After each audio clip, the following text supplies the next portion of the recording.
अभिवादन।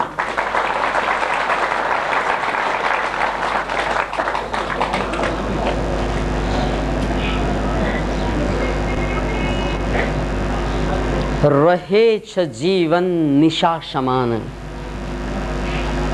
रहेछ जीवन निशा समान, जिउँदा रहँदा नि आएन ज्ञान। रहेछ जीवन निशा समान, जिउँदा छँदा पनि आएन ज्ञान। न भक्ति भो न ज्ञान भो, न भक्ति भो न ज्ञान भो, न भो विवेक।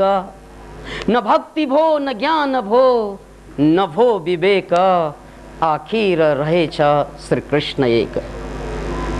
यो कविता लक्ष्मी प्रसाद देवकोटाको जीवनकै अन्तिम कविता। जिन्दगी भर देवकोटा निरस्वरवादी को रूप में प्रस्तुत भए। जिन्दगी भर देवकोटा अध्यात्म जगतबाट धेरै धेरै टाढाको रूपमा प्रस्तुत रहे। तर मृत्युशय्यामा जब उनले अन्तिम सास फेर्दै थिए, फुर्यो कविता, क्रान्ति भयो कवितामा। जिन्दगी भर कविताको धारा एकातिर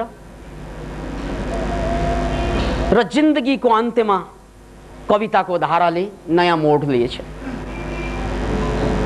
रहेछ जीवन निशा समान, जिउँदा छँदा नि आएन ज्ञान। Can you imagine it?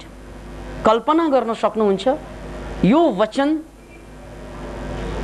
Lakshmi Prasad Devkota महाकवि, संभवतः नेपालमा सबभन्दा बढी चर्चित नाम हो यो साहित्यिक जगतमा, हिजो पनि र आज पनि।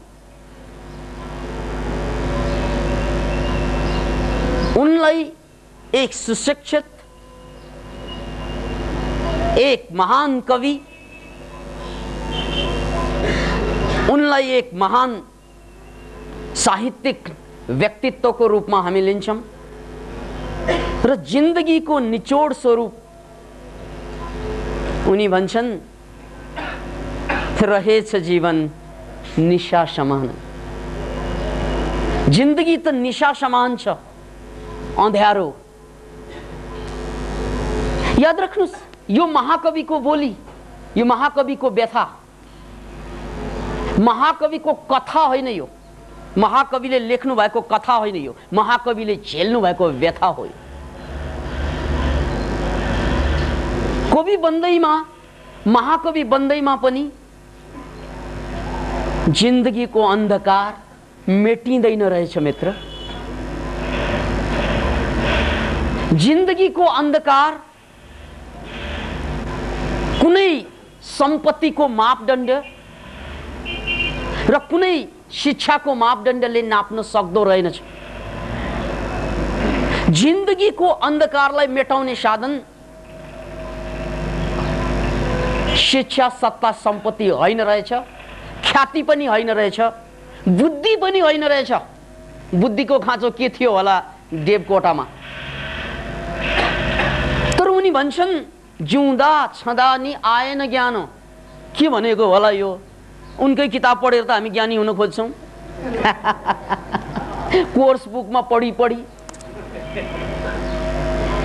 उनकै किताबबाट हामीलाई ज्ञानी तुल्याउँदैछ, ज्ञानी तुल्याउने प्रयास जारी छ। र उनी भन्छन्, जिउँदा छँदा नि आएन ज्ञान भन्छ बा।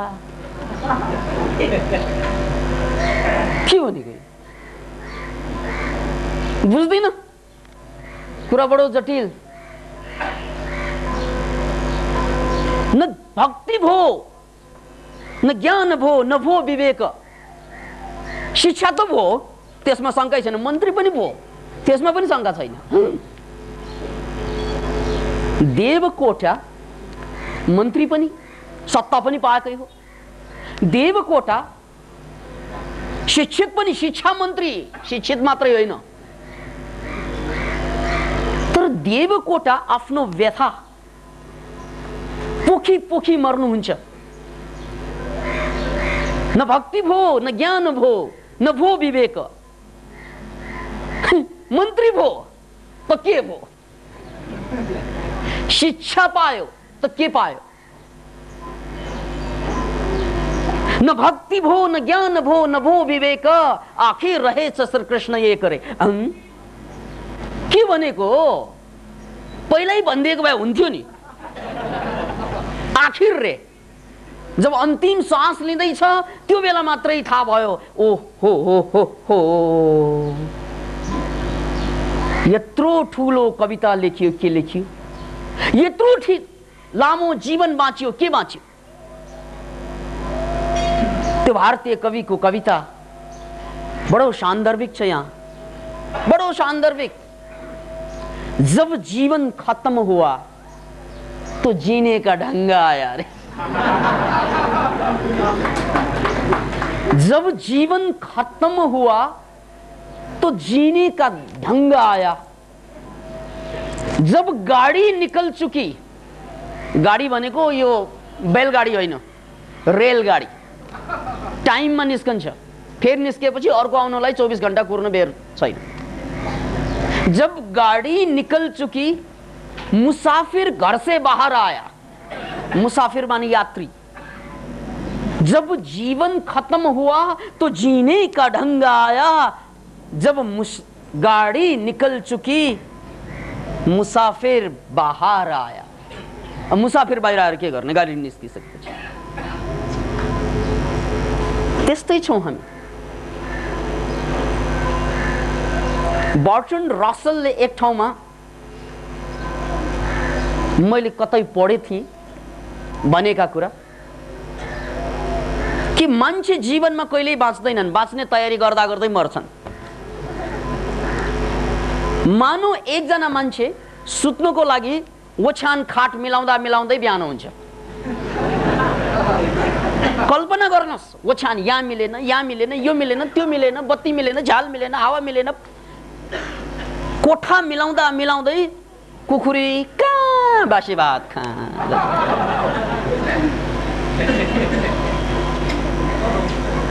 जिन्दगी पनि यस्तै, मिलाउँदा मिलाउँदै नमिल्ने। त्यसकारण जब जीवन खत्म हुआ तो जीने का ढंग आया। देवकोटालाई भएछ त्यही। कवि, महाकवि र यस्ता महानतम साहित्यिक व्यक्तित्व भन्छन्, न भक्ति भो, न ज्ञान भो, न भो विवेक। किनभने जिन्दगीको सबभन्दा ठुलो धन भक्ति हो भन्ने कुरा देवकोटाले मरेर मात्रै थाहा पाउनु भयो। Can you imagine it? मरेर मात्रै। किन भन्नाले अन्तिम सासमा मात्रै थाहा भयो। ओहो, कमाउने चीज त बाँकी नै रह्यो, पाउने चीज त बाँकी नै रह्यो। जे पाए गुमाउने चीज पाए, तर कमाउने चीज अझै कमाउनु बाँकी छ। जे पाए छुट्ने चीज पाए, जीवन सजाउने चीज त अझै बाँकी छ।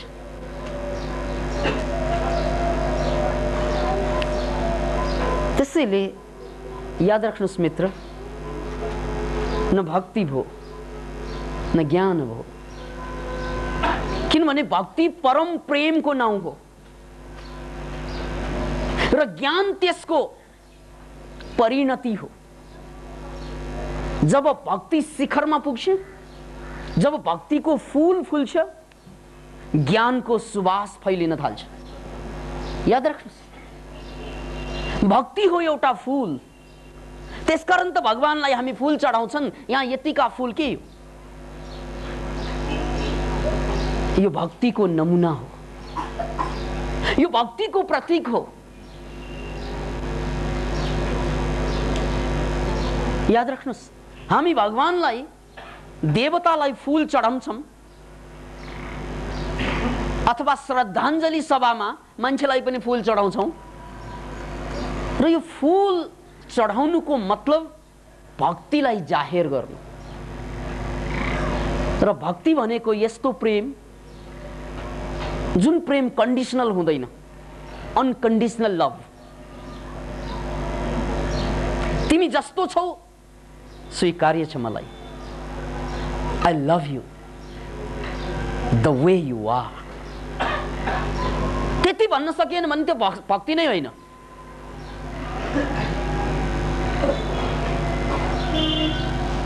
र यो जबसम्म भक्तिको फूल फुल्दैन तबसम्म ज्ञानको, मुक्तिको सुवास असम्भव हुन्छ। मुक्ति भन्ना साथ पनि यहाँ दुई किसिमको मुक्तिका कुरा छन्। एउटा माओवादी साथीहरूले देखिरहनु भएको मुक्ति, राजनैतिक मुक्ति, बाहिरको मुक्ति। एउटा मनोक्रान्तिवादीहरूले देखिरहनु भएको मुक्ति, आन्तरिक मुक्ति, फ्रीडम फ्रम वन सेल्फ, आफैबाट मुक्ति, आफ्नो लोभबाट मुक्ति, आफ्नै भयबाट मुक्ति, आफ्नै तनावबाट मुक्ति, आफ्नै अज्ञानताबाट मुक्ति, आफ्नै विचार र भावबाट मुक्ति। यो हो मनोक्रान्तिको मुक्ति। त्यसैले मुक्ति दुई किसिमका, न भक्ति भो न ज्ञान भो न भो विवेक। किनभने भक्ति ज्ञान विवेक नभइकन बाहिरको मुक्ति अधुरो रहन्छ। यसको मतलब बाहिर मुक्ति चाहिँदैन त्यो भनेको पनि होइन। बाहिर पनि क्रान्ति घट्नुपर्छ सतत रूपमा।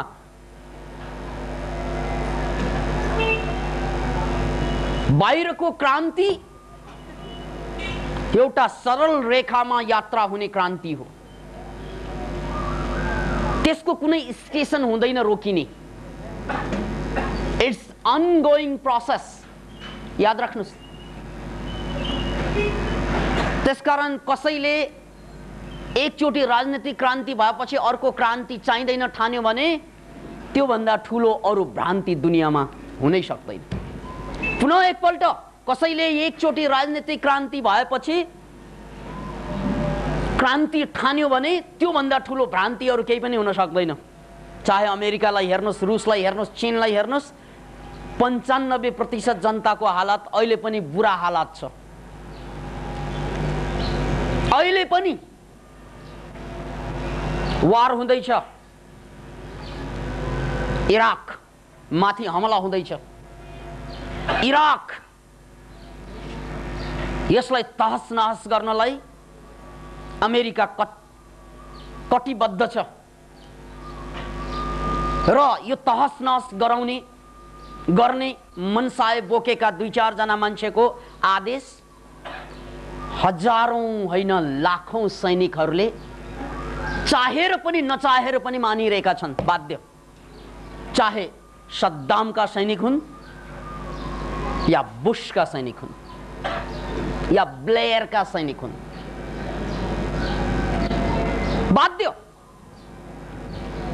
बाध्य पारिए यिनीहरूलाई। भोलि युद्ध जित्छन् हार्छन् आफ्नो ठाउँमा छ, तर सरहदमा मारिने सेनाहरू, अपाङ्ग हुने सेनाहरू, लावारिस हुने उनका बच्चाहरू, विधवा हुने उनका पत्नीहरू, त्यो त जारी नै रहन्छ। चाहे युद्ध जसले जितुन्, आखिर सैनिक त गुलामको गुलामै रहने होइन र? युद्ध जिते पनि उसको हार, किन भन्नाले ऊ सैनिकको सैनिक। युद्ध हारे पनि उसको हार, किनभने सैनिक दैनिक मारिरहेका छन्, मारिँदैछन्। Can you imagine it? के कुनै सैनिकले, कुनै बन्दुकधारीले यो भन्न सकेको छ कि युद्ध आवश्यक छैन, हामी शान्तिको लागि मात्रै बन्दुक उठाउँछौं, यो भ्रान्तिको लागि उठाउँदैनौं। कुनै बुशका सैनिकले त्यस्तो भन्ने ताकत छ? कुनै सद्दामका सैनिकले विद्रोह गर्ने ताकत छ? Can you imagine it? सम्पूर्ण ताकत खै तपाईको? चाहे युद्ध न्यायपूर्ण होस् अन्यायपूर्ण होस्, तपाई मर्न र मार्न बाध्य छ। तपाई मर्न र मार्न बाध्य हुनुहुन्छ, बाध्य, जसको कुनै अस्तित्वै छैन। याद राख्नुस् यो शब्द, मान्छेको जीवनमा सबभन्दा खतरनाक शब्दहरूको एउटा लिस्ट बनायो भने, भोलि शब्दकोश निर्माण भयो भने सबभन्दा काम नलाग्ने शब्दहरू भनेर छान्नु पर्दा एउटा शब्द आउँछ, बाध्यता। किन भन्नाले उसको अस्तित्व छैन। बाध्यता does not exist until you create one. तपाईले निर्माण नगरेसम्म कुनै बाध्यता हुँदैन। There is only choice. There is no बाध्यता। बाध्यता भनेको हुँदैन, सबै चुनाव हो, सबै रोजाइ हो। किनभने मलाई लाग्छ यो युद्ध अन्यायपूर्ण, भनौं एउटा सैनिकलाई लागिरहेछ, यो युद्ध अन्यायपूर्ण छ, म लड्दिन, उसले भन्दैन, ऊ के भन्छ, म बाध्य छु, त्यसकारण लडिरहेछु। झुट, हटाओ यो शब्द, यो मानव जातिलाई कलंकित पार्ने शब्द यो बाध्यता। बाध्य भएर लड्ने होइन सैनिक। के को बाध्यता? लडेन भने के हुन्छ? जागिर जान्छ नि। ओ, बुझे कुरा। लडेन भने के हुन्छ? सैनिक बुशको आदेश मानेन भने के हुन्छ? सद्दामको मानेन भने के हुन्छ? जेल पठाइदेला। ओ, चोइस त रहेछ नि। चोइस के? जेल जानु अथवा युद्धमा जानु। There is choice. जागिरमा बचिरहनु अथवा युद्धमा जानु, चोइस त छ नि। होइन, सद्दाम बडो निरंकुश शासक, गएन भने सिधैदेला, तै पनि चोइस छ। यो पनि बाध्यता होइन, किनभने सद्दामद्वारा मारिनु वा अरू कसैद्वारा मारिनु, दुईवटा चोइस छ। त्यसकारण बाध्यता कहीँ पनि छैन। बाध्यता त हात्तीको देखाउने दाँत हो। It does not exist. यो सद्दामको कुरा मात्रै होइन, तपाईको घर परिवारको कुरा पनि त्यही हो। म बाध्य भएर जागिर खाएँ, ढाक डकार छ। म बाध्य भएर विदेश गएँ, म बाध्य भएर रक्सी पिएँ। अब कतिले भन्दै होला, म बाध्य भएर बलात्कार गरेँ। वाह, बहाना कति। जे जति बेइमानी गरिन्छ, अगाडि सारिन्छ बाध्यता। गर्न त नहुने हो, तर बाध्य भयो। त्यसकारण याद राख्नुस्, बाध्यता बेवकूफहरूको सबभन्दा ठुलो हतियार हो। पुलिस सिपाहीले हतियार बोके जस्तै बेवकूफहरूले एउटा हतियार कहिल्यै छोड्दैनन्, त्यो हो बाध्यता। किनभने उसलाई कुरा मिलेन भने बाध्यता भन्छ। ऊ हत्त न पत्त बाध्यताको जालो देखाउँछ। याद राख्नुहोस्, धरतीमा बाध्यता जस्तो शब्द छँदै छैन। शब्द छ तर त्यसको अस्तित्व छैन। हाइ, शब्द भइकन पनि अस्तित्व नभएका कुनै कुरा छन्? छन्, कति छन्, कति छन्, कति छन्, कति छन्। शब्द त छ, अस्तित्व छैन। त्यस्ता कति उदाहरण मैले पटक पटक दिएको छु। जसरी तपाईको शब्द छ नि, उकाली र वराली, दुईवटा शब्द, एउटा उकाली अर्को वराली। खोज्न जानुस्, उकाली र वराली बेग्ला बेग्लै भेटाइँदैन। भेटाइन्छ? यो हो उकाली, यो हो वराली, छैन त्यस्तो। तपाई सिधा चढ्नुस्, त्यो उकाली बन्छ। तपाई पिठ्यौं फर्काउनुस्, त्यो वराली बन्छ। वराली र उकाली दुईवटा कुरा हैनन् मित्र, त्यो त तपाईले बनाउने हो। Choice is yours. यसलाई उकाली बनाउने या वराली बनाउने, त्यो जिन्दगी पनि त्यस्तै हो। यसमा बाध्यता छैन मित्र, छैन, कतै छैन कुनै अर्थ जिन्दगीको, छैन कतै छैन कुनै अर्थ जिन्दगीको, सजाऊ जीवन लगाऊ अर्थ तिम्रो जिन्दगीको। किनभने जिन्दगीमा बनी बनाऊ अर्थ आउँदैन। रेडिमेड एन्सर छैन जिन्दगीमा।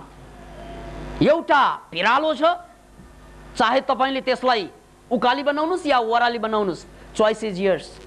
एउटा जिन्दगी छ, चाहे तपाईले सुखद बनाउनुस् या दुखद बनाउनुस्, चोइस इज योर्स। त्यसकारण याद राख्नुस् मित्र, बाध्यता जस्तो शब्द इट डज नट एक्जिस्ट। यो बेवकुफहरूको सबभन्दा ठुलो लुक्ने ठाउँ हाइड आउट हो।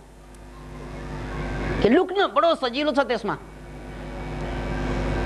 त्यसकारण सद्दामका सैनिक हुन् या बुशका सैनिक हुन्, बाध्यता अगाडि सारेर मानवता विरोधमा उठिरहेछन्। के तपाईको बाध्यता मानवता भन्दा ठुलो छ? के तपाईको बाध्यताको मूल्य मानवता भन्दा पनि माथि छ? यो झुट कहिलेसम्म बोक्ने हामीले? यो झुटको पाठ कहिलेसम्म पढ्ने हामीले? याद राख्नुस्, त्यो अल्बर्ट आइन्स्टाइनको प्रसंग, त्यो बेला एक पछि अर्को युद्ध चल्थे। त्यसकारण सैनिकहरूको भाउ, राजनेताहरूको भाउ आकाशिँदो थियो। नेपालमा अझै छ। उनीहरूले जे भने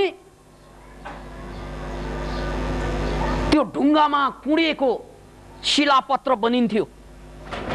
याद राख्नुस् यो कुरा।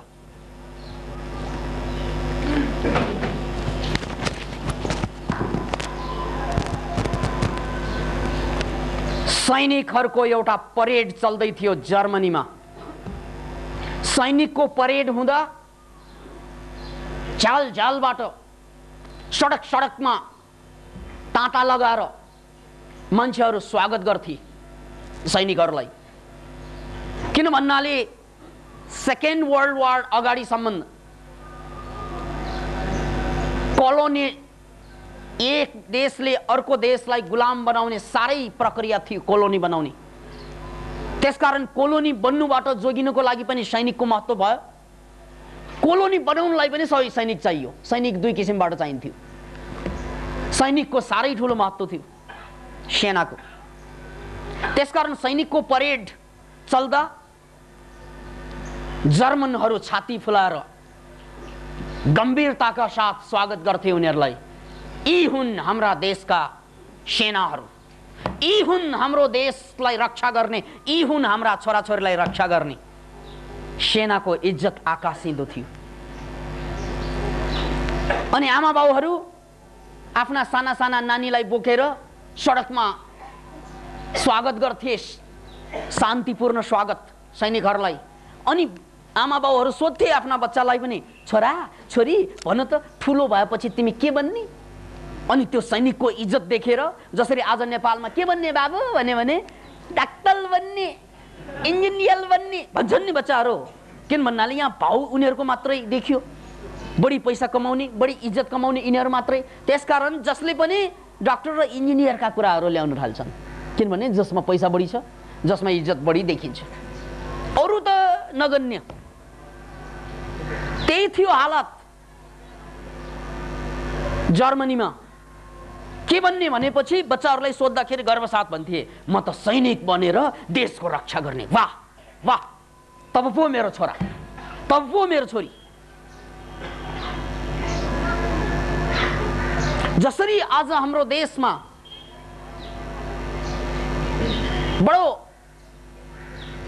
डाक्टर इन्जिनियर बन्नुको बच्चाहरूलाई टोटा मैनालाई सिकाए जस्तो सिकाइन्छ, त्यस्तै त्यहाँ सैनिक अफिसर बन्नु भनेको साह्रै ठुलो मानिन्थ्यो। साह्रै ठुलो, त्योभन्दा ठुलो केही पनि छैन। हुन पनि कन्टेक्स्टले त्यस्तै दिइरहेको थियो, किनभने विदेशीहरूले हमला गर्यो भने गुलाम बन्नु पर्ला। त्यसकारण सैनिक भन्नु देवता भन्नु भने जस्तै हुन्थ्यो, शानका साथ भन्थ्यो। कुरा रह्यो अल्बर्ट आइन्स्टाइनको। उनी जन्मेको त्यही 1879 मा अल्बर्ट आइन्स्टाइनको पदार्पण हुन्छ। पदार्पण पद भनेको खुट्टा, अर्पण भनेको जर्मनको धरतीमा अर्पित भयो खुट्टा, त्यसकारण पदार्पण भन्छ। आइन्स्टाइन पनि आमा बाउले आइन्स्टाइनलाई पनि तानेर ल्याए, सानै बच्चा थिए, उनी पनि हेर्दै थिए सैनिकलाई, अनि उत्तोलाएर ट्वाल्ल परेर आँखामा गहभरि आँसु हाल्दै सैनिकहरूलाई हेर्दै थिए। त्यतिकैमा उनको प्यारेन्ट्सले भन्छन्, सोध्छन्, छोरा ठुलो भएपछि त के हुने? ऊ चुपचाप बोल्दैन, गम्भीर। के भन्छन् बाबु? किनभने आमा बाउ के चाहन्थे? सैनिक बन्ने भनुन् मेरो छोराले पनि, अरूको छोराछोरीले जस्तै मेरो छोराले पनि गर्वसाथ भनुन् कि म सैनिक बनेर यस देशको रक्षा गर्ने। तर आइन्स्टाइन ठडिए, बडो बेजातको मान्छे, के भन्ने? भएन भएन। काल भएर उनका प्यारेन्ट्सले भनेछन्, बाबु सैनिक बन्ने भन्न सक्दैन कि क्या हो? सैनिक बन्ने भन न, सैनिक बनेर देशको रक्षा गर्ने।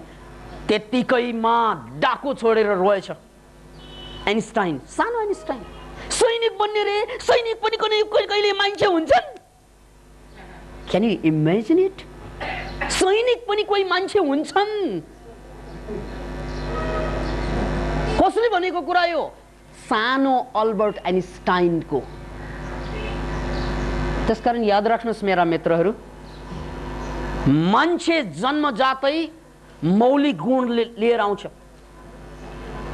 भिडभाडले त्यो मौलिक गुणलाई बर्बाद गरिदिन्छ। थियो नि आइन्स्टाइनमा, त्यो आइन्स्टाइनमा मात्रै के मित्र? हामी जम्मैमा छन् त्यो, हामी जम्मैसँग त्यो मौलिक विचार छ, तर त्यो मौलिक विचारलाई हामी प्रयोग गर्दैनौँ।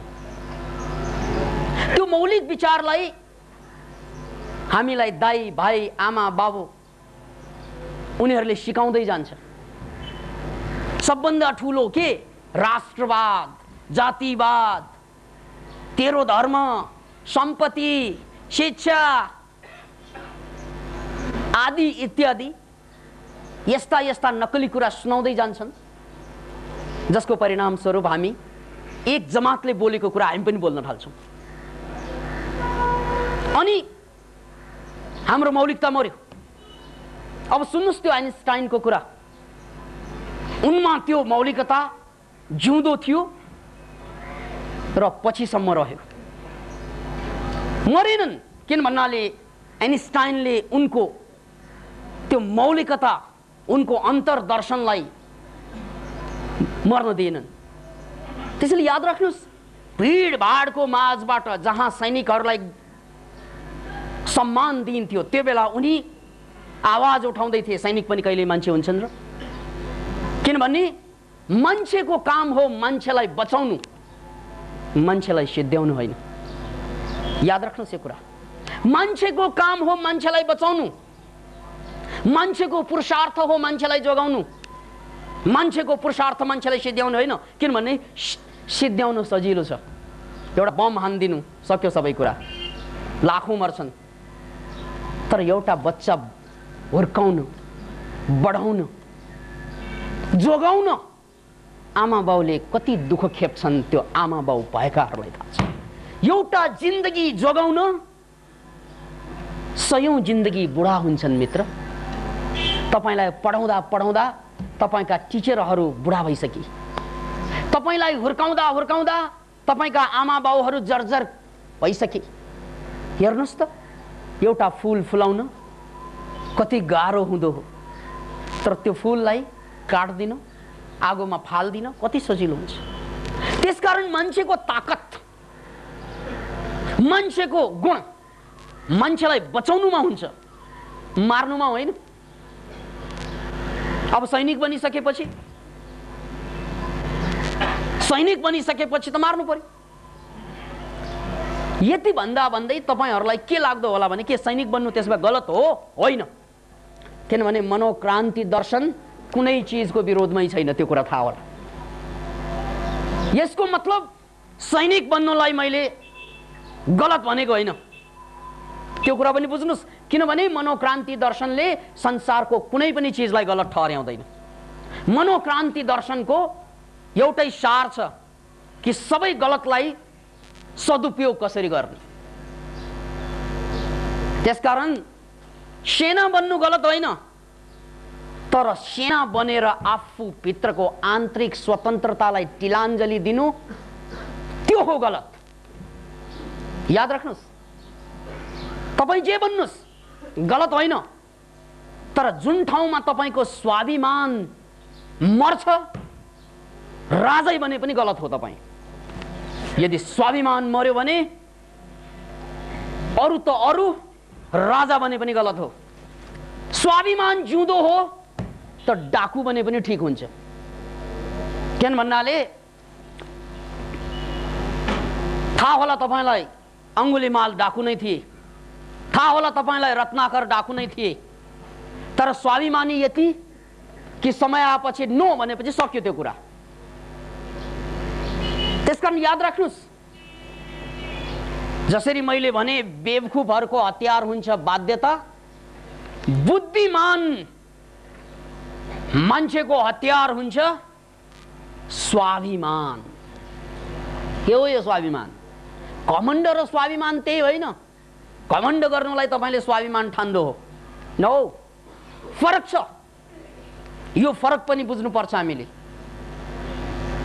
सिगमन्ड फ्राइडले इगोको बारेमा कुरा गरेका छन्, इडको बारेमा कुरा पनि निकाले। इड भनेको इन्स्टिङ, इन्स्टिङ भनेको के? कुकुरलाई एउटा मासुको चोक्टा देखाएर इशारा गर्नुस् आ आ भनेर पुच्छर हल्लाई हल्लाई आउँछ, एक लात गोज्नुस्, पुच्छर हल्लाएको कुकुर भाग्छ। अनि फेरि अर्को मासुको चोक्टा देखाएर आ पपी आ आ भन्नुस्, आउँदिन म, अघि मात्रै मलाई हानेको, म मर्छु भोकै, तर तेरो मासु खान्न भन्छन् कि फेरि पुच्छर हल्लाएर अगाडि आउँछन् तपाईँ भन्नुस्। डेफिनेटली पुच्छर हल्लाएर आउँछन् अगाडि, किनभने कुकुरमा स्वाभिमान त छैन। त्यसकारण त ऊ कुकुर, हामीले गाली गर्दाखेरि मेरा कुकुर, कुत्ता कहीँका। याद राख्नुस्, किन कुत्ता भनेको, किन कुकुर भनेको? Simple, very simple. किन भन्नाले जसमा स्वाभिमान त छैन ऊ कुकुरै हो। मान्छेको एउटै मात्र हतियार हो, मान्छे बन्नुको पहिचान हो स्वाभिमान, अभिमान होइन, स्वाभिमान। अभिमान त घमण्ड। किनभने अभिमानीहरू के गर्छन्? सानो तिनो कुरामा अडिदिन्छन्, जिद्दीवाल बन्छन्, जिद गर्छन्, जिद्दी बन्छन्, अनि ठुल्ठुलो कुरामा ठिक छ भनेर स्वीकार गर्छन्। याद राख्नुस्, अभिमानीहरू र स्वाभिमानीको फरकै यही हो। अभिमानीहरू सानो कुरामा फुर्ती निकाल्छन्। तैँले मलाई नबोलेको बोल्दिनु म तँलाई, सानो कुरामा, सानो सानो कुरामा अड्छन् यी अभिमानीहरू। तपाईँ विचार गर्नुस्, तुच्छ कुरा हुन्छ तर उसको फुर्ती कत्रो हुन्छ त्यो तुच्छ कुरामा।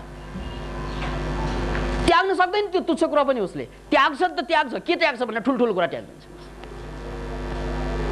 यस्ता छन् अभिमानीहरू। स्वाभिमानीहरू ठ्याक्कै उल्टो हुन्छ, त्यसको ठुल्ठुलो कुरामा ऊ अड्छ, सानो कुरा छोडिदिन्छ, किनभने त्यसमा चिन्तन गर्नै पर्दैन। त्यो रातो लुगा लाउने कि सेतो लुगा लाउने झगडा हुन्छ कहिलेकाहीँ। हिन्दी सिनेमा हेर्न जाने कि अङ्ग्रेजी सिनेमा हेर्न जाने झगडा हुन्छ कहिलेकाहीँ, किनभने अभिमान। स्वास्नीले मलाई चाहिँ हिन्दीमा लाग्ने, म लोग्ने, जानुपर्छ मै भन्ने ठाउँमा, यो हो अभिमान। यस्ता कुरा त छोड्दै जानुपर्छ, किनभने सानो कुरालाई छोडेन भने प्रेम असम्भव हुन्छ, ठुलो कुरालाई छोड्यो भने जीवन असम्भव हुन्छ। याद राख्नुहोस्, ठुलो कुरा अड्ने ठाउँ, सानो कुरा छोड्ने ठाउँ हो। हामी त ठुलोलाई छोड्दै सानोलाई समाउँछौँ, सबै त्यस्तो। त्यसकारण सिगमन्ड फ्राइडको भाषामा यसलाई इड भनिन्छ। इन्स्टिङमा बाँच्छन् मान्छेहरू, दुई दुई कौडीमा आफूलाई बेच्छन्, झुटो माथि झुटो बोल्दै, 10 पैसा नाफा लिनलाई पनि झुटो बोल्छौँ नि हामीहरू। 10 रुपियाँ नाफा लिनलाई एकचोटि बजार जानुहोस् त, तपाईँले पनि गर्नुभयो होला, हामी सबैले गरेकै होला कि बजारमा जाँदाखेरि 20 रुपियाँको सामान तपाईँलाई 30 रुपियाँ लिनु छ भने हाम्रै 30 परेको भन्छले,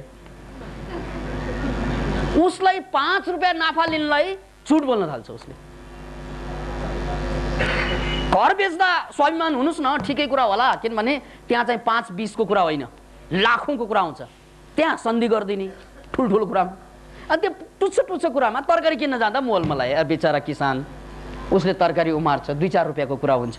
ठुल्ठुलो कुरामा मतलब छैन। तपाईँले आफ्ना छोराछोरीलाई बोर्डिङमा हाल्नु भएको छ होइन, 500, 1000, 5000 तिर ताकत छ भने मोल मलाई गर्नुहोस् न। त्यहाँ तरकारीमा मोल मलाई गर्ने बिचरा किसान, रिक्सावालसँग मोल मलाई गर्ने, फरियासँग मोल मलाई गर्ने टेक्कार छ जिन्दगी। उनीहरूलाई त 10 रुपियाँमा आयो भने 15 रुपियाँ दिनुपर्छ तपाईँले। किन भन्नाले उनीहरू तपाईँको 15 रुपियाँ लिएर पनि गरिब जिन्दगी बाँच्छन्। तपाईँ हाम्रो सेवा गरेर पनि उनीहरू भरियाको भरिया हुन्छन्, किसान हुन्छन्। साना किसानहरूको कुरा, उनीहरूलाई शोषण गर्छौँ हामीहरू। क्या पुरुषार्थ हाम्रो। 10 रुपियाँ मागेकोलाई 8 रुपियाँमा झार्नु पायो भने गर्व। 10 रुपियाँ भनेको मैले त 8 रुपियाँमा पठाइदिएँ भन्छले। तपाईँको ताकत छ भने यो नेपालमा बनेको केही पनि कुरा चाहिँ यहाँ खासै बन्दैन। त्यसकारण विदेशबाट बनेर आएको कुरामा यहाँ चाहिँ ठुलो धनराशि इम्पोज गर्छ करको नाउँमा। इन्डियामा एउटा कार बन्छ, त्यहाँ गएर किन्यो भने तपाईँको 3 लाख पर्छ भने यहाँ 6 लाख पर्नु बेर छैन, 7 लाख पर्छ। कर पनि यो देशको सरकार त यति नपुंसक, आफूले बनाएर पनि जनतालाई कार दिन सक्दैन, अरूको देशबाट ल्यायो भने कर थोपारेर ल्याउनै दिँदैन। Can you imagine it? कि बनाऊ हामीलाई कार, हामी पनि चढ्छौँ कार हाम्रो देशको, नभए बाहिरबाट ल्याउँदा कमसेकम चाहिँ मिना गर्नु पर्दैन? कमसेकम भन्दा कम कर लगाउनु पर्दैन? एकचोटि विचार गर्नुहोस्, देश भनेको खोर भएन? यो देश आफैले पनि केही निर्माण नगर्ने अनि अरू देशबाट आएका कुराहरू करमाथि कर लगाएर जनतालाई चाहिँ लाचार बनाइदिने।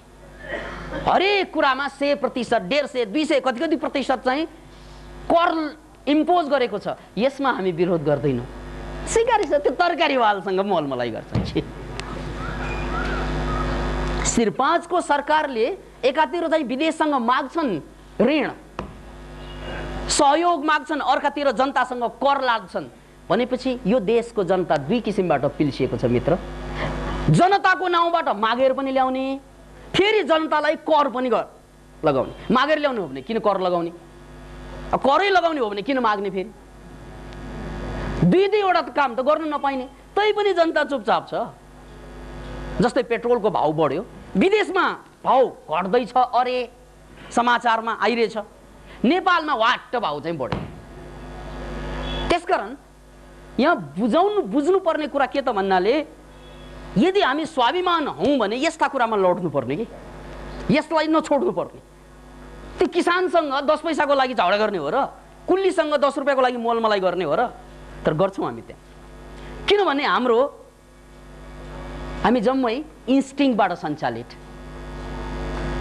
यदि हामी स्वाभिमानताबाट सञ्चालित हो भने कुरा अर्कै हुन्थ्यो। यसकारण फरक के छ त इन्स्टिङ र इगोमा। इन्स्टिङ भनेको सानो सानो कुरामा छोड्दै जाने, सानो सानो कुरामा चाहिँ सन्धि गर्दै जाने, ठुलो ठुलो कुरा वास्तै नगर्ने, सानो कुरालाई सानो कुरामा जिद गर्ने, सानो तिनो कुरामा अडिदिने, ठुलो कुरालाई वास्तै नगर्ने। जस्तै हामीले भोगिरहेको समस्या यो। त्यसकारण मेरा मित्रहरू, कि प्रसङ्ग म आइन्स्टाइनसँगै जोडेर अगाडि लाँदैछु कि हामीले आइन्स्टाइनले जोगा जस्तै कि सैनिकहरू भनेको पनि मान्छे हुन्छन् भनेर उनले जुन भने नि, त्यस्तै चाहिँ हाम्रो पनि मौलिकता हुनु पर्यो। किन भन्नाले सैनिक हुनु अथवा कुनै चिज हुनु नराम्रो आफैमा हुँदैन, तर त्यसको मामलामा यदि स्वाभिमानता बन्धकमा पर्यो भने सक्यो। त्यसकारण जुन दिनमा गलत कुराको लागि बन्दुक उठाउनु पर्छ त्यो बेला त फाल्नु पर्ने हुन्छ बन्दुक। जस्तै अब त्यही कुरा वकिलहरूको मामलामा पनि लागू हुन्छ। तपाईलाई लागिरहेको छ तपाईको क्लाइन्ट यो मोरा डाकायो, यो मोरा शोषक, तै पनि लड्नुहुन्छ तपाईँ, उसकै लागि बहस गर्नुहुन्छ। वकिलहरूले त्यही गर्ने होइन? विचार गर्नुहोस्। थाहा भए पनि के गर्ने, अब बहस गर्नै पर्यो। यदि स्वाभिमानता त्यहाँ जिउँदो छ त यसो हेरे यो मोरा यही हो फटा, यो केस लड्दिन, आइएम सरी, तपाईँ अर्कै वकिललाई खोज्नुहोस्, गलत वकिल कहाँ आउनुभयो तपाईँ। त्यो हो मान्छे, त्यो हो वकिल वास्तविक रूप। अन्यथा त्यो वो झर्छ, किल मात्रै हुन्छ त्यहाँ। यु किल बोथ के, yourself as well as the opponent, दुवैलाई मार्नुहुन्छ। त्यसकारण हामीले शिक्षाको नाउँमा अहिले एउटा जुन संसार बनायौं, यो संसार यस्तो अन्यायपूर्ण संरचनामा छ जहाँ कि मान्छेहरूको स्वाभिमानता भनेको बिल्कुलै नष्ट भइरहेको अवस्था हो, बिल्कुलै स्वाभिमानता बलिदान हुनु परिरहेको अवस्था हो शिक्षाकै नाउँमा। त्यसैले अन्ततः म यहाँहरूलाई पुनः एकपल्ट यो कुरामाथि सोच्न बाध्य गराउन चाहन्छु कि देश परिवर्तनको सङ्घारमा छ। परिवर्तन, यो परिवर्तन राजनीतिक परिवर्तन हो। अहिले यस परिवर्तनमा जनताको भूमिका के? किन भन्नाले यो परिवर्तनमा बन्दुकधारीहरू, बन्दुक धारण गर्न नसकेका राजनेताहरू सबै मेलजोल छन् र उनीहरू अंशबन्दा गर्दैछन् एक किसिमबाट। अंशबन्दा, यो अंशमा जनताको अंश के? हामीले जनताको तर्फबाट आफ्नो अंश खोज्ने समय हो यो देशमा। किन भन्नाले भोलि पनि त शासक एक वर्ग आउने हो, अनि आजको जुन जनताको समस्या हो त्यो भोलि पनि दोहोरिने हो। त्यसकारण आज यो अवस्थामा आएर जनताले डेफिनेटली नै आफ्नो सहभागिता खोज्नुपर्ने अवस्था हो। जनताले सहभागिता खोजेन भने राजनेताहरूको त पार्टी हुन्छ, सबैको एक एक खेमा पार्टी, तर जनताको पार्टी हुँदैन। जनता माने नै स्वतन्त्रता हो राजनीतिक अर्थमा, त्यसको जनताको कुनै पार्टी हुँदैन। पार्टी भनेको राजनेताहरूको। त्यसकारण राजनेताहरूले जे जति संविधान बनाउँछन् या संविधानलाई सुधार गर्छन्, जे गर्छन् पार्टीको हितलाई दृष्टिगत गरेर, त्यो हामीले भोगेको देखेको पछि पनि देख्नेवाला कुरा। पुनः एकपल्ट देश परिवर्तनको सङ्घारमा छ र यो परिवर्तन राजनीतिक परिवर्तन हो र यो परिवर्तनमा सबै खेमाहरूले आफ्नो हिसाबले संविधान निर्माण गर्छ। त्यसमा जनताको हिस्सा के? जनताले आफ्नो हिस्सा त्यहाँ खोजिएन भने समस्या त्यही रिपिटेड हुन्छ र जनताको हिस्सा किन खोज्नुपर्छ भन्ने कुरालाई म एउटा उदाहरणबाट प्रश्न गर्न चाहन्छु। किनभने अहिलेसम्म हामीले के भन्दै आयौँ कि संसारमा जे जति शोषण र शासन हुँदैछ त्यसमा शिक्षालाई सबभन्दा ठुलो हतियार बनाइयो, जसको परिणाम स्वरूप षड्यन्त्रको इकाइको रूपमा शिक्षालाई प्रयोग गरेकै परिणाम स्वरूप हामी कमजोर क्षीणहीन आम जनता भएका छौँ। र यही कुरालाई बुझेर पछि पनि आउने शिक्षाले यदि जनतालाई उठाउने शिक्षा, जनतालाई बढाउने शिक्षा आइदिएन, त्यो शिक्षा प्रणाली आइदिएन भने हामी पुनः जोकर फाल्टा हुन्छौँ। एउटा कुरा याद राख्नुहोस्, शिक्षाभन्दा ठुलो कुरा हो सृजनशीलता। म बार बार भन्दै आइरहेको, आज देशको यो हालतमा पनि भन्नै पर्छ मैले कि शिक्षाभन्दा मास्लो कुरा हो सृजनशीलता, क्रिएटिभिटी एन्ड ट्यालेन्ट। यो देशमा मात्र होइन, विश्वमा कोही पनि मान्छे महान बन्छन्, कोही पनि मान्छे शक्तिशाली बन्छन्, कोही पनि मान्छे आफ्नो खुट्टामा उभिन्छन् भने त्यो शिक्षाको कारणले होइन, त्यो उसको सृजनशीलताको कारणले, उसको क्रिएटिभिटीको कारणले गर्दा। तर दुर्भाग्यवश संसारभरकै कुरा गर्दा पनि र नेपालको कुरा गर्दा पनि शिक्षालाई एउटा हतियारको रूपमा मान्छेलाई मिडियोकर बनाउनको लागि, माथि पनि उठ्न नदिने, अब तल्लो त ऊ शिक्षित भएपछि हुँदै होइन, त्यसको लागि शिक्षा एउटा प्रयोगको रूपमा अगाडि आइरहेको छ। त्यसको विरोधमा यदि हामीले भाग लिन सकेनौँ भने, त्यसको विरोधमा हामी अगाडि जान सकेनौँ भने, अथवा त्यो प्रसङ्गलाई हामी सदुपयोग गर्ने पक्षमा रहेनौँ भने अहिले पनि हाम्रो बर्बादी हुन्छ। र त्यसमा मैले एउटा कविता यहाँ आजै मात्र पढेको कविता सुनाउन गइरहेछु। छोटो कविता छ। बाउले नपढेर दुःख पाए, बाउले नपढेर दुःख पाए, मैले पढेर दुःख पाएँ, बाउले नपढेर दुःख पाए, मैले पढेर दुःख पाएँ। गाउँमा बाउ हलो जोतिरहेछन्, गाउँमा बाउ हलो जोतिरहेछन्, म सहरमा टाउको जोतिरहेछु। गाउँमा बाउ हलो जोतिरहेछन्, म सहरमा टाउको जोतिरहेछु। गरेर खानलाई बाउसँग संसार छ, गरेर खानलाई बाउसँग संसार छ। भोक भोकै मर्न तयार मसँग अहंकार छ। बस हामी यही भुमरीमा परिरहेका छौं। बाउसँग कमसेकम संसार हुन्छ जोड खनजोत गर्न, तर हामीसँग त्यो पनि रहेन। शिक्षाको कारणले अहंकार एउटा बाँकी छ। याद राख्नु, स्वाभिमान र अहंकार त्यही होइन। यसैले हाम्रो अवस्था अझै नाजुक छ। त्यसैले 95% जनतालाई गुलाम नबनाउने हो भने पहिलो सुधार शिक्षामा आउनुपर्छ। शिक्षाको सुधार भनेको के हो, त्यसमा यहाँहरूको म ध्यान आकर्षण गर्दैछु। हरेक मान्छे जन्मजात आफ्नो गुण लिएर जन्मेको हुन्छ। तपाईको छोरा नाच्ने गुण लिएर जन्मेको हुन सक्छ, या तपाईको छोरा जोक गर्ने, ठट्याउलो ठट्टा गर्ने गुण लिएर जन्मेको हुन सक्छ।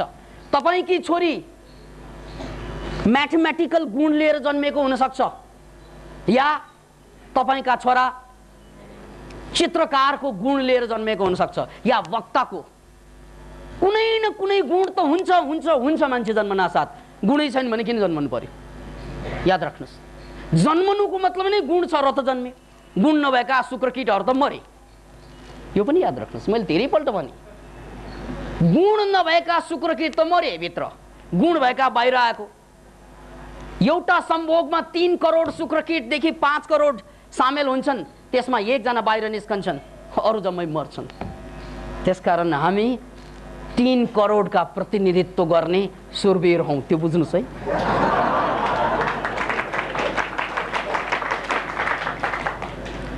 अहिले यो 3 करोडलाई जितेर आउने मान्छे खालि टाली ठोक्नलाई मात्रै ठिक्क।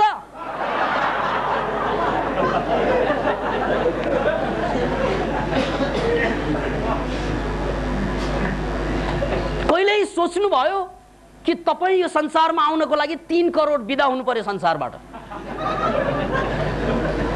बिचरा रोइरहेका हुन्छन्, यो मोरालाई सित्तै पठाएको। अब यसरी हाँसेको देख्दा के हालत हुँदो।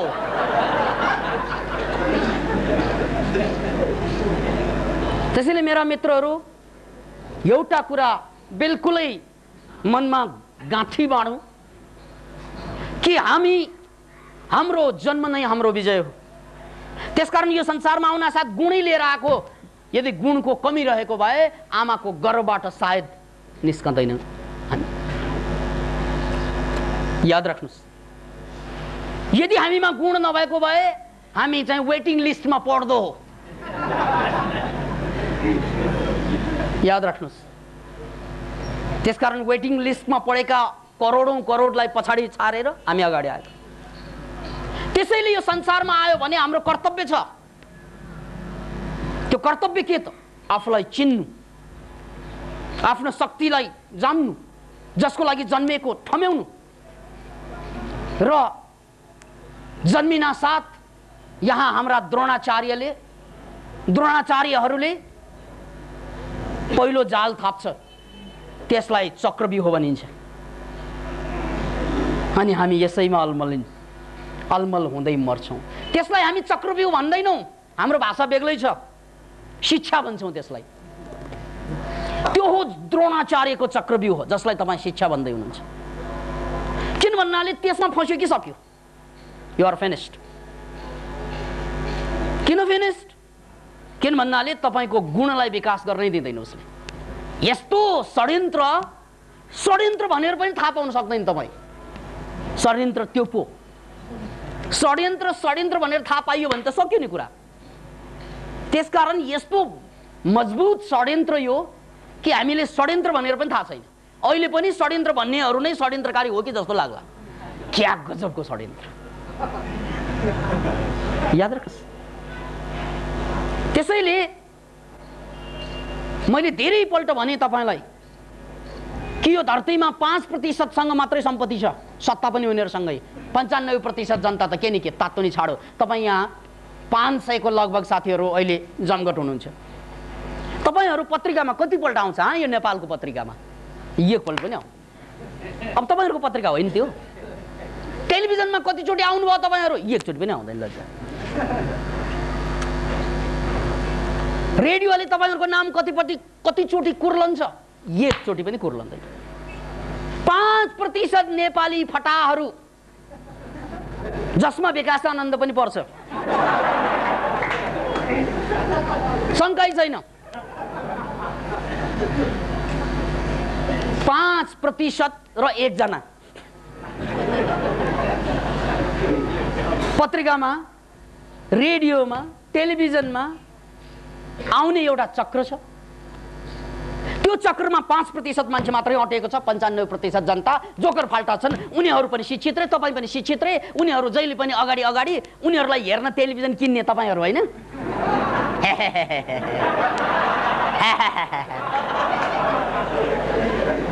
मैले षड्यन्त्र त्यतिकै भनेको हुँ कि जहाँ जहाँ तपाईलाई पिल्सिएर पेलेर पनि हाँस्न मिलाइदियो नि, रोएको भए विद्रोह हुन्थ्यो, हाँसेको भए विद्रोह हुँदैन। त्यसकारण तपाईलाई षड्यन्त्र पनि हाँसो उठ्दो लाग्छ, किनभने विद्रोह मरिसके।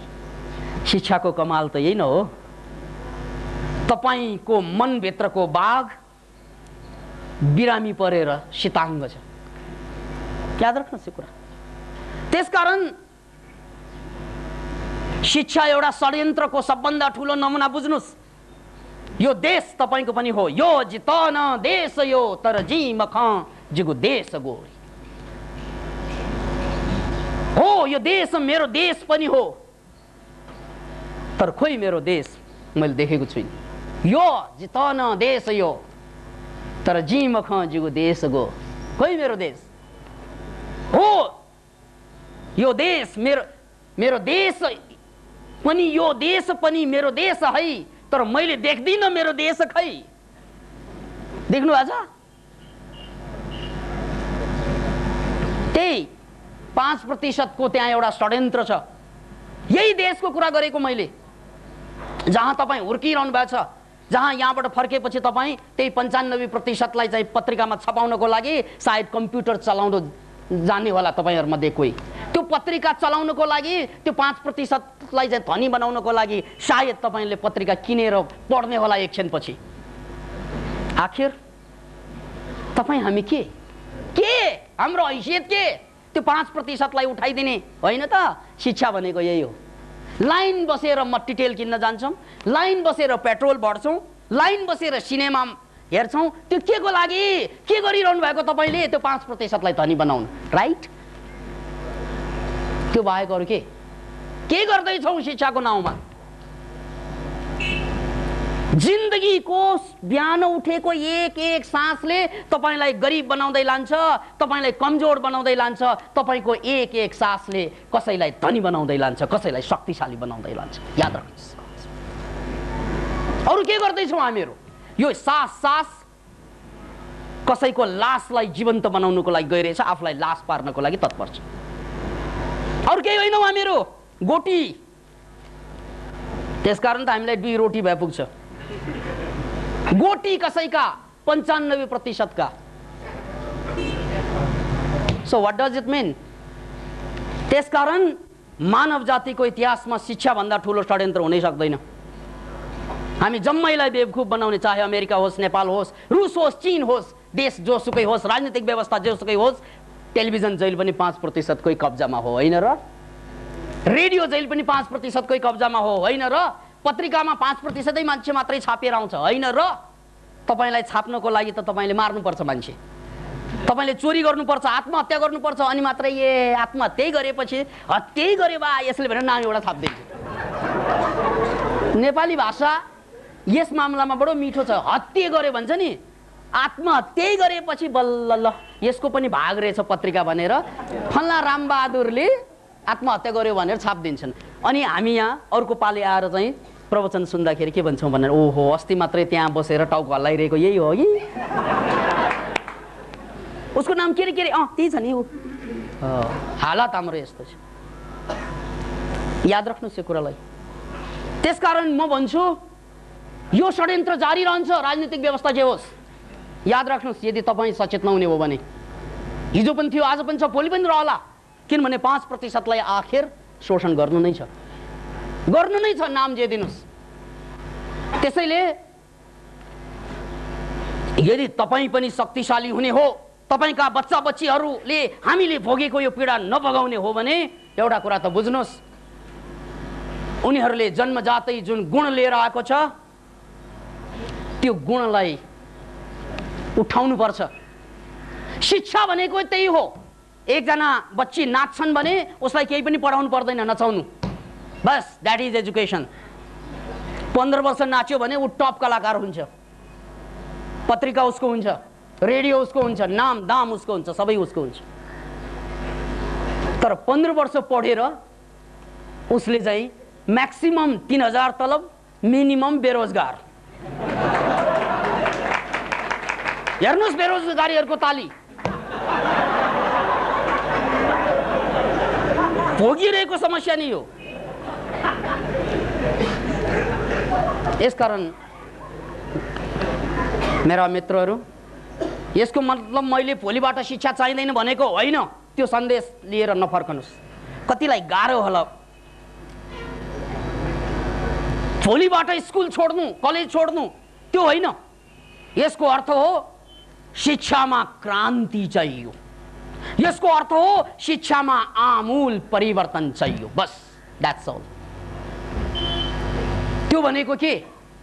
त्यो बुझ्नुलाई खोपडीको विज्ञान बुझ्नु पर्यो, बुझाउनु पर्यो नबुझेकाहरूलाई। किनभने मान्छेसँग दुईवटा खोपडी हुन्छ, दायाँ र बायाँ। र बायाँ खोपडी भनेको लजिकल ब्रेन, विचार बुद्धि तर्क गणित रहन्छ जसमा, र दायाँ खोपडी भनेको फिलिङ ब्रेन, त्यहाँ विचार बुद्धि तर्क गणित रहँदैन, फिलिङ रहन्छ, इन्ट्युसन रहन्छ, अन्तर्बोध रहन्छ। त्यसकारण साना नानीहरूलाई पढाउने शिक्षा भनेको एक्सपेरिमेन्टल एजुकेसन हुनुपर्छ। एक्सपेरिमेन्टल एजुकेसन, उसलाई कुदाउने, उठाउने, हिँडाउने, दौडाउने। याद राख्नुहोस्, एजुकेसनको ढाँचा त्यो हो। त्यहाँ फिलिङबाट मात्रै सिक्छन् बच्चाहरूले, थिङ्किङबाट सिक्दैनन्, किनभने थिङ्किङ त गर्ने आएको छैन। थिङ्किङ गर्ने ब्रेन त 14 वर्षपछि चल्छ मित्र। त्यो यो वैज्ञानिक तथ्यलाई चाहिँ बुझ्नुहोस्। पहिला 14 वर्षपछि मात्रै लेफ्ट ब्रेन परिपक्व हुन्छ, बायाँ मस्तिष्क परिपक्व हुन्छ, अनि मात्रै हाम्रो यो लजिकल शिक्षा, म्याथमेटिकल शिक्षा काम आउँछ। त्योभन्दा पहिला हाम्रो दायाँ मस्तिष्क मात्रै चल्छ। दायाँ मस्तिष्क भनेको फिलिङ ब्रेन। त्यसकारण त्यो बेलाको एजुकेसन भनेको फिलिङको एजुकेसन। र जबरजस्ती हामीलाई सुरुदेखि नै बायाँ मस्तिष्क सञ्चालन गर्न बाध्य गरिदिएको कारणले गर्दा हामी तबाह भयौँ। यसको उदाहरण सुन्नुहोस् कि आज संसारमा शिक्षित मान्छेहरू सबभन्दा बढी पीडित छन्। सबभन्दा बढी आत्महत्या गर्नेहरू, अपराध गर्नेहरू उनीहरू। किन भन्नाले उनीहरूको आत्मालाई मारिदियो एक किसिमबाट, उनीहरूको आत्मालाई दबाइदियो एक किसिमबाट। त्यसकारण यसको परिणाम हामीले के भोग्यौँ? अस्ति मात्रै नेपालमा गरेको सर्वेक्षण अनुसार 70% भन्दा बेसी शिक्षकहरू ट्वाटे। Can you imagine? हाँस्नु पर्दैन तपाईँ, त्यो जति हाँसे पनि तलब त तिर्नै जानुहुन्छ त्यही शिक्षकहरूलाई। आफ्नो छोराछोरीलाई चाहिँ स्कुल पठाउनुहुन्न तपाईँ, के हाँस्ने? रुने यो यहाँ त। 70% करिब करिब पत्रिकामा निस्केको कुरा र इन्डियामा गरेको सर्वेक्षण अनुसार 70 देखि 80% विद्यार्थीहरू नशाको शिकार भइरहेका छन्।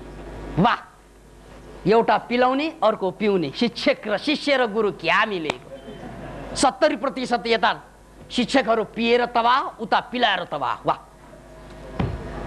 हालत यो छ। अझै पनि शिक्षाको मोह छ फेरि हाम्रो, अझै पनि शिक्षाको महारोगलाई देख्दैनौँ हामी। याद राख्नुहोस्, तपाईँका छोराछोरीले स्म्याक पिइरहेका छन्, तपाईँका छोराछोरी बरालिरहेका छन्, तपाईँका छोराछोरी स्कुल जान मान्दैनन् भने यही शिक्षाको कारणले हो। त्यो कुरा आजको कुरा होइन। 70 को दशकमा डाक्टर जर्जी लोजानोभले कम्युनिस्ट बल्गेरियाबाट यो कुरालाई प्रुभ गरिदिएको।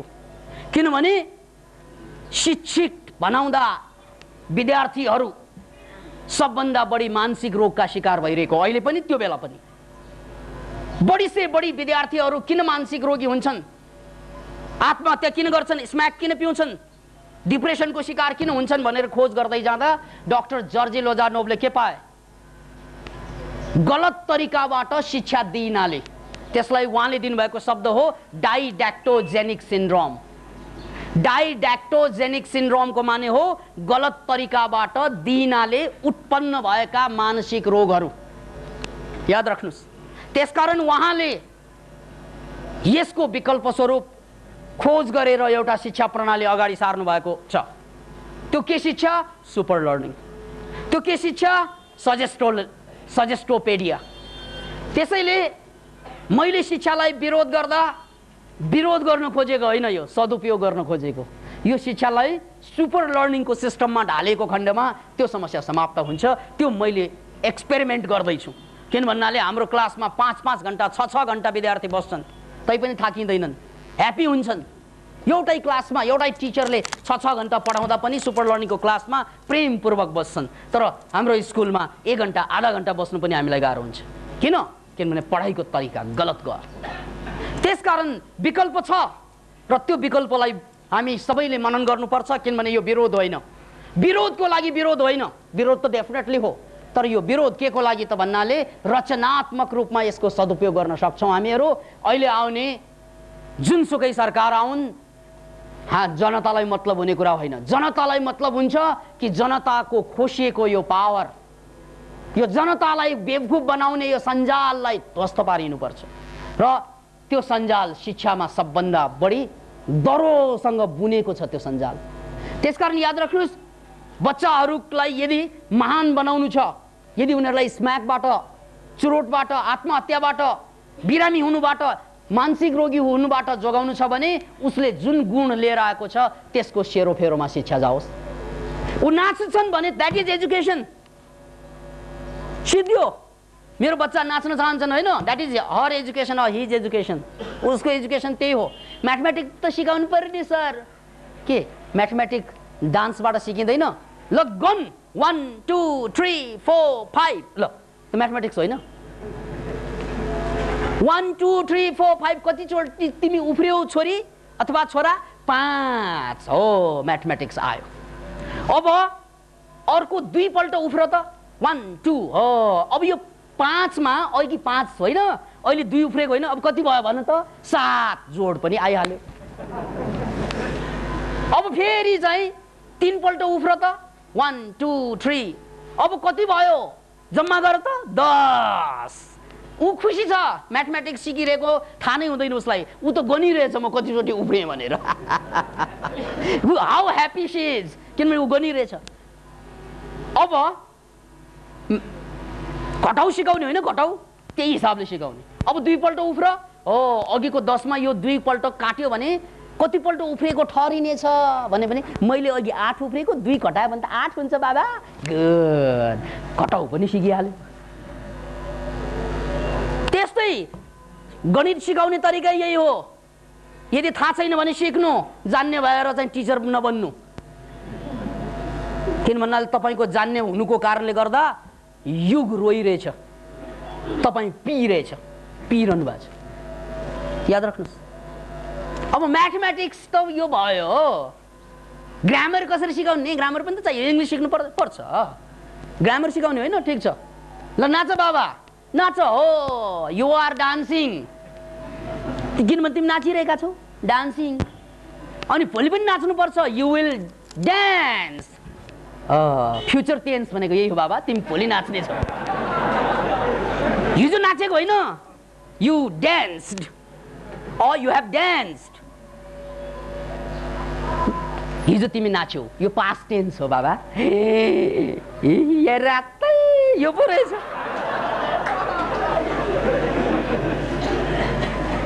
तपाईँलाई चाहिने त्यही होइन र? एउटा ल्याङ्ग्वेज यो संसारको लागि, अनि एउटा म्याथमेटिक्स। त्यो दुईवटा कुरा त उनको क्यारियरमा ट्याक्कै जोडिन्छ। अनि अरू जम्मै त फाल्टाहरू। यो 4 घण्टा पास गर्न, 5 घण्टा पास गर्ने एउटा बहाना मात्रै।